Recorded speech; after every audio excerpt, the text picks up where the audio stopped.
네, 몇 년 전 코로나 위기 속에서 K-바이오가 전 세계 코로나19의 치료제와 백신 생산 기지가 되면서 우리 K-바이오의 역량을 인정받았었죠. 자, 이제 바이오 산업은 미래 전체의 게임 체인저로 거론되고 있습니다. 자, 이에 우리 정부도 바이오 산업 육성에 팔을 걷어붙였습니다. 다음 달 출범하게 될 국가바이오위원회에 대한 이야기, 나아가서 이 K-바이오 전체적인 산업 이야기 나눠보도록 하겠습니다. 이인철 참좋은경제연구소장 모셨습니다. 안녕하십니까? 우리 K-바이오, 우리나라의 바이오 산업 수출이 좋았던 게 역설적이지만은 코로나19 때였다라고 해요. 그다음에 잠깐 주춤하다가 올해 다시 힘을 내서 자 이제 150억 달러요. 그러면은 거의 20조 원 수출이 가능하다. 또 이렇게 우리 산업부에서 산자부에서 이야기를 하는데 우리 K-바이오 현재 수출 현황부터 한번 정리를 해보고 가죠. 어느 정도 상황입니까 지금? 맞습니다. K-바이오가 이제 수출이 이제 주춤하거나 급증한 계기는 역시 팬데믹과 엔데믹을 거치면서 네. 국내 방역물품과 이제 이 백신 수요가 이제 줄어든 게 지난해는 사실 좀 주춤했습니다. 네. 그런데 올해 들어선 다시 이제 바이오시밀러 부분 또 위택 생산 부분의 수출 증가에 힘입어서 수출이 반등하는 모양새를 보이고 있는데요. 산자부에 따르면 10월 수출 15대 주력 품목 가운데 10대 품목의 수출이 늘었습니다. 네. 이 가운데 바이오헬스 산업의 수출은 12억 4천만 달러, 약 1조 7천억 원 상당인데요. 1년 전에 비해서 18.5% 증가해서 4개월 연속 성장세를 보이고 있고 역대 두 번째 기록입니다. 뭐 1조 7천억 원 규모가 너무 작지 않냐라고 할 텐데 네. 사실 바이오 산업은 성장하는 산업이기 때문에 우리나라뿐 아니라 전 세계적인 이제 캐퍼가 아직은 네. 조금은 적은 게 확실하지만 그러나 앞으로 10년 이내 이 시장이 20배 이상 굉장히 가속도를 갖고 성장할 것으로 예상이 되고 있는데 특히 지난 10월에는 의약품 판매가 돋보였습니다. 25% 이상 이제 1년 전에 비해서 급증하면서 10월 의약품 수출액은 7억 8,500만 달러에 달해서 주력 바이오 수출의 주력 품목으로 자리매김하고 있고요.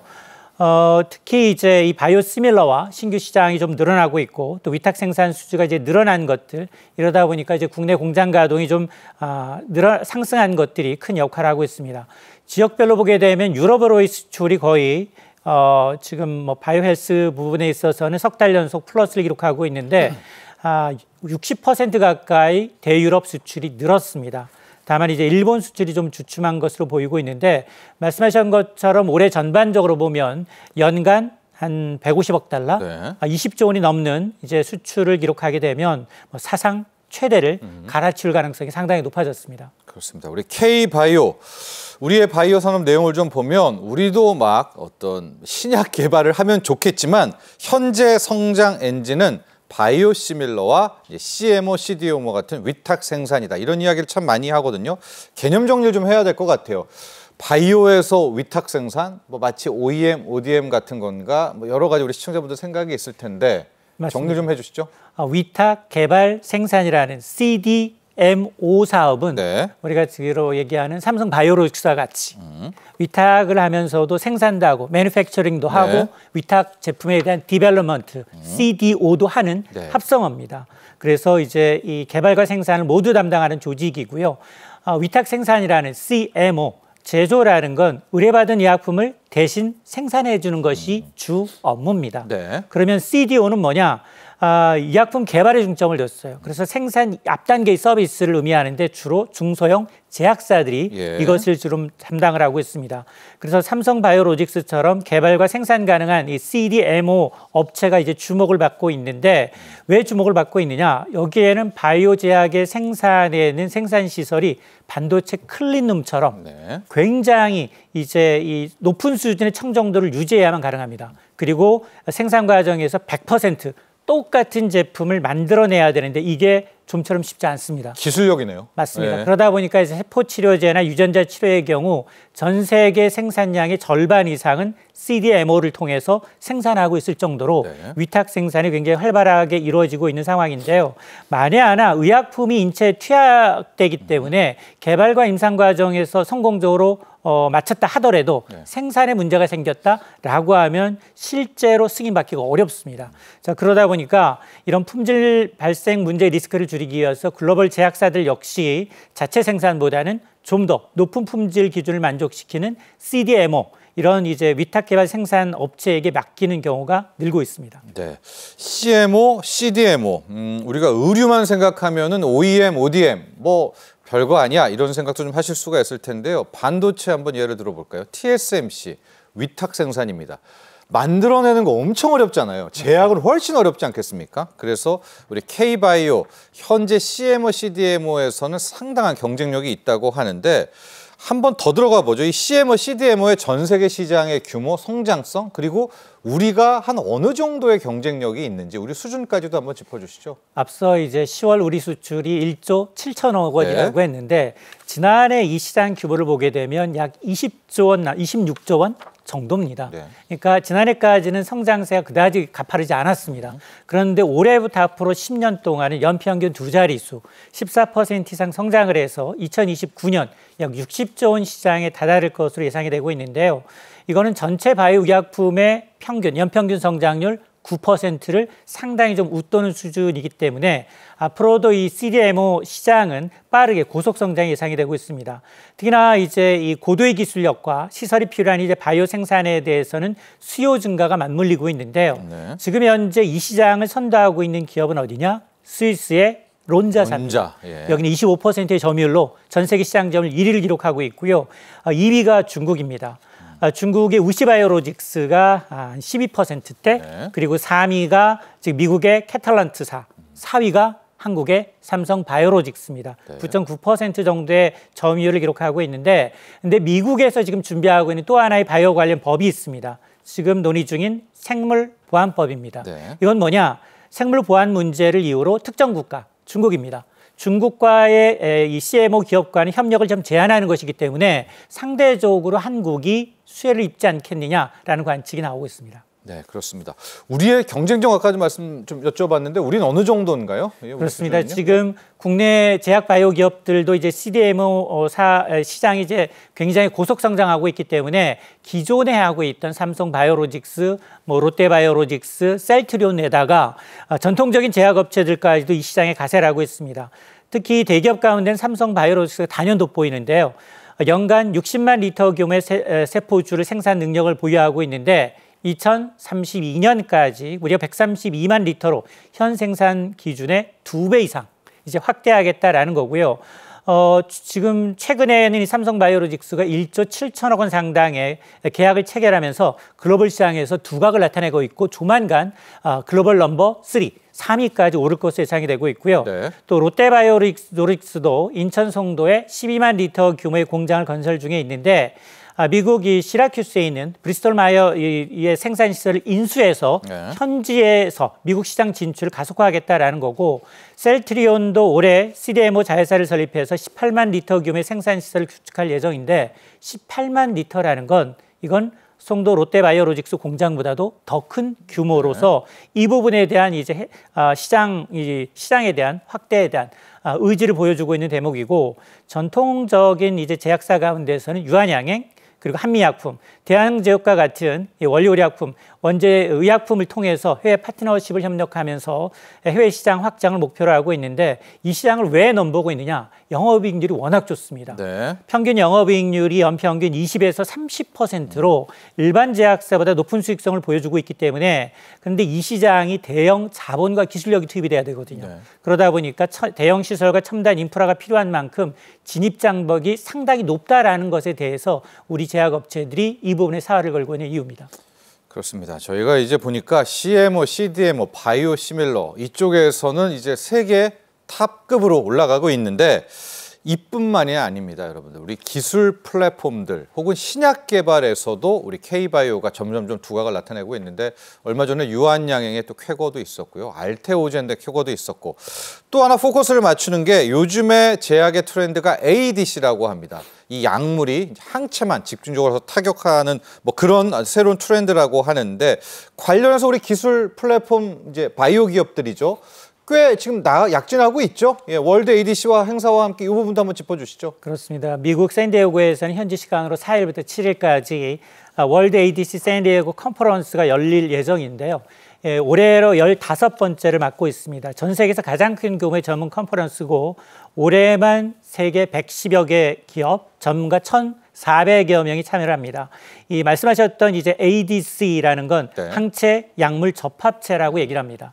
이 항체 약물을 접합해서 암세포와 같은 특정 세포만을 정확하게 찝어내는 차세대 항암제로 불리고 있고요. 기존 항암제보다 이제 효과적으로 암세포를 이제 타격할 수 있기 때문에 건강한 세포에 미치는 부작용이 거의 없는 것으로 알려져서 주목을 받고 있습니다.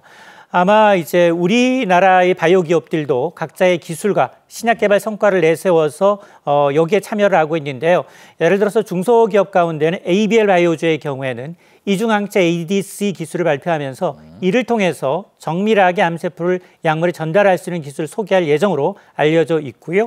또 Y바이오로직스 역시 종양 미세 환경에 맞춘 항체에 적용한 치료 후보 물질을 소개하면서 고형 암암제에 대한 표적 치료 가능성을 보여줄 것으로 보이고 또 롯데바이오로직스는 이미 현지에 이제 이 M&A 시설을 통한 이제 시세 확장을 이제 하고 있기 때문에 생산 시장 역량을 홍보하는 장으로 활용할 것으로 보여서 아마 이번 월드 ADC는 한국 바이오 기업들이 최신 연구 성과를 공유하면서 파트너십을 좀 공고히 하는 그런 중요한 기회가 될 것으로 보입니다. 그렇습니다. 지금 바이오 트렌드가 새로운 아주 좋은 약을 개발하는 것도 중요하지만은요. 그 약을 우리 몸속에서 정말 그 항체죠. 나쁜 녀석들한테만 이렇게 타깃 할 수 있는 이 기술을 만드는 것도 또 하나의 축이어서 이 기술 플랫폼 바이오 회사들 요즘 주가는 이들이 훨씬 더 높은 것 같습니다. 자, 이렇게 바이오 산업 전체, 특히 K바이오의 중요성 점점 커지고 있어서 정부가 국가바이오위원회를 이제 12월 공식 출범시킵니다. 보니까 산자부, 복지부, 과기부 이제 다 부처도 좀 모여가지고 힘을 싣는 것 같습니다. 국가바이오위원회 어떤 역할 또 어떤 것들을 총괄하게 될까요? 맞습니다. 이제 대통령 직속 이제 국가바이오위원회가 다음 달 12월 출범하게 됩니다. 대한민국 바이오 산업의 정책을 총괄한다라고 보시면 될 것 같은데요. 말씀하신 것들은 과기부, 산자부, 보건복지부가 공동으로 참여하게 되고요. 국가바이오위원회는 보건의료, 식량, 자원, 에너지와 환경 등 다양한 바이오 분야에서 정책을 수립하고 규제를 개선하는 역할을 맡게 되고요. 생물학적 위험에 대비해서 공급망 안정화 강화를 위한 역량을 집중하는 데 중점을 두기로 했습니다. 네. 이 위원회는 크게 3개 분과위원회와 4개 특별위원회로 구성될 예정인데요. 특히 디지털 바이오 특유에서는 바이오 헬스 데이터와 인공지능을 활용한 바이오, IT 융합 기술을 육성하게 되고요. 또 국가바이오원회는 기존의 각 부처별 분산돼 있던 이런 바이오 정책을 하나로 묶어서 민관 협력 체계를 강화하겠다라는 겁니다. 이 바이오 분야의 기초 연구서부터 임상, 상용화까지 유기적으로 연결해서 효율성을 더 높이겠다라는 취지입니다. 네, 자 국가바이오위원회 방금 이야기를 잘 해주셨는데 저희가 무슨 생각이 드냐면 올해 4월이었었죠. 첨단 바이오 이니셔티브를 발표했을 때 그 생각이 좀 납니다. 그러니까 지금 이 국가바이오위원회도 바이오 이니셔티브부터 쭉 올려가는 일련의 흐름이란 말입니다. 이게 이제 크게 우리 정부에서 컨트롤을 하고 있는 건데 첨단 바이오 이니셔티브부터 개념 정리도 하고 이제 국가바이오위원회까지 이어지는 이 로드맵도 한번 설명해 주시죠. 그렇습니다. 이제 첨단 바이오 이니셔티브는 대한민국이 4세대 성장 동력으로 이 첨단 바이오 산업을 육성하고 글로벌 이제 바이오 경제 시대로 선도하기 위해서 마련된 종합 플랜, 전략이라고 할 수 있습니다. 그게 시작입니다. 맞습니다. 네. 올해 4월에 발표된 이 이니셔티브는 기존 바이오 기술에다가 이른바 이제 AI, 인공지능, 빅데이터 기술을 가미해서 디지털 기술을 융합해서 바이오 산업의 혁신을 가속화하자라는 게 목표입니다. 이를 통해서 바이오는 반도체 이은 국가 전략, 핵심 전략 산업으로 이제 자리 잡게 되는데요. 이 이니셔티브의 핵심 목표는 크게 4가지입니다. 디지털 바이오 육성, 바이오 제조 혁신, 바이오 의료 혁신과 인류의 공동 난제를 해결하겠다라는 목표를 가지고 있는데요. 첨단 바이오 분야의 발전을 위해서 정부가 R&D 투자를 확대하고 규제를 혁신해서 산업 생태계 조성 등 측면에서 지원을 아끼지 않겠다라는 거고요. 이런 정책을 통해서 대한민국의 바이오 산업에서 글로벌 경쟁력을 갖추고 인류가 직면하고 있는 다양한 난제를 해결하는 데 기여할 수 있을 것으로 기대가 되고 있습니다. 네, 우리도 이제 첨단 바이오 이니셔티브 또 국가 바이오 위원회 정부가 많은 노력도 하고 이끌어가고 있는데 전 세계적인 트렌드죠. 미국도 보니까 유사기관이 있네요. 국가 바이오 경제위원회요. 이건 또 어떤 기관입니까? 맞습니다. 세계 각국이 지금 이 바이오 산업을 육성하는 데 대한 인식을 같이 하고 있습니다. 이를 위한 이제 투자 정책을 강화하는 모양새인데요. 가장 빠른 건 미국입니다. 미국은 2022년 바이오 기술, 바이오 제조 이니시티브 행정명령을 발표했습니다. 최근 백악관 주도의 국가 바이오 경제위원회를 출범시켰는데요. 이는 공공과 민간 부분의 협력을 통해서 바이오 이 경쟁력을 강화하겠다라는 목표고요. 유럽도 비슷합니다. 바이오 기술법을 제정해서 바이오테크 허브 설립을 추진하고 있습니다. 이는 유럽 내 바이오 혁신과 산업 생태계를 조성하기 위한 노력이 일환이고요. 중국 역시 빠지지 않습니다. 중국도 2022년에 바이오 경제 5개년 계획, 이 플랜을 수립한 이후에 바이오 경제 산업을 위한 국가 전략 분야로 격상시키면서 대규모 투자를 진행하고 있습니다.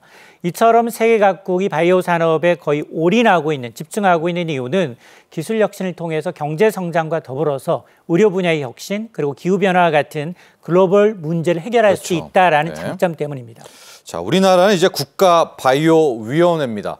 어떻게 구성이 될까? 민간 쪽에 전문가가 들어와야 될 것 같다는 생각도 좀 드는데요. 이제 구성은 어떻게 되는지도 궁금하고 앞으로 나아가야 될 방향까지도 함께 재원해 주시죠. 맞습니다. 지금 국가바이오원회가 이제 지원단 구성으로 여러 가지 효과를 좀 기대하고 있는데 우선 말씀하셨던 것처럼 민간 전문가와 공무원이 참여를 해서 이 바이오 관련 정책의 신속한 연계와 협력을 가능하게 하겠다라는 겁니다. 정책 집행의 일관성을 높여서 효율성을 향상시키기 위해서 신속한 민간 협력을 추진하게 되고요. 또 다양한 전문가들이 모여서 바이오 경제 전환을 위한 이 국가적인 역량을 총 집결시키는 이른바 산업의 혁신과 성장을 도모하겠다라는 겁니다. 여기에는 이제 지원단 활동을 통해서 기초 연구와 상용화된 이제 유기적 연결이 이루어지도록 바이오 기술의 상용화가 가속화되고 연구 결과가 실제 산업에 적용될 수 있도록 하는 것도 포함이 됩니다. 이런 요소들이 결합되게 되면 바이오 경제 활성화와 국가 경쟁력 강화에 이제 기인할 것으로 보여서 국가 바이오위원회 이 지원단은 바이오 분야의 정책적 효과성을 높이고 산업의 혁신성을 촉진하는 중요한 역할을 할 것으로 기대가 되고 있습니다. 네, 참 어떤 방향 아까 말씀드렸지만은 이제 민관이 또 한 몸이 돼야 되겠죠? 그렇습니다. 네, 힘을 합쳐서 좀 나아가야 되겠다 이런 생각도 좀 해봅니다. 자, K바이오 산업의 현주소 또 나아가야 될 방향까지 그리고 국가 바이오 위원회에 대한 이야기 나눠봤고요.